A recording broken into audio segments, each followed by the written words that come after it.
mal saímos do maior escândalo de corrupção da história mundial, que foi a Operação Lava Jato, na qual, só relembrando, a estatal Petrobras foi utilizada como meio de corrupção entre políticos e grandes empresas, grandes construtoras, cujos prejuízos para a nação brasileira foram de 42 bilhões de reais, e vale lembrar que nos acordos de leniência foram recuperados 6 bilhões aos cofres públicos.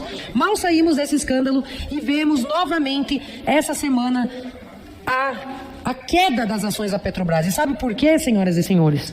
Foi uma queda de 6% de suas ações, o valor de 30 bilhões de reais, só com um anúncio de uma mudança estatutária que se pretende fazer para voltar a permitir indicações políticas nas mais altas cúpulas desta estatal e no Conselho Fiscal. Sim, porque antes de sair do Supremo, o ministro Lewandowski deixou esse presente de grego ao povo brasileiro ao declarar inconstitucionais alguns trechos da Lei das Estatais, Lei 13.303, dizendo que uma ação do PCdoB, uma ADI, uma cautelar, dizendo que feriria o princípio da igualdade, a deixar uma quarentena a políticos ou pessoas ligadas a políticos e partidos políticos, não permitir que elas assumissem cargos na estatal. E o Lewandowski, com base no princípio da igualdade, disse que essa lei era inconstitucional. Mas esquece o ex-ministro, que muito mais importante do que esses princípios, o povo brasileiro quer ver cumprido o princípio da impessoalidade e da moralidade no Brasil, que vem sendo esquecido, e esse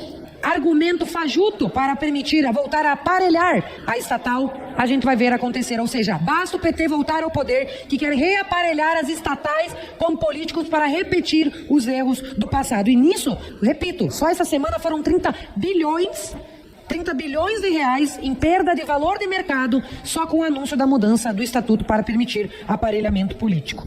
Saudades, presidente, do governo Bolsonaro, na qual a Petrobras dava lucro de 358 bilhões de reais aos cofres públicos. Ao contrário, repitamos e lembremos do outro fato, de quando era Dilma, por exemplo, de que com a política artificial de congelamento do preço do combustível, dava prejuízo de 50 a 60 bilhões de reais à estatal. Saudades do Paulo Guedes, que queria privatizar, que queria moralizar a máquina pública.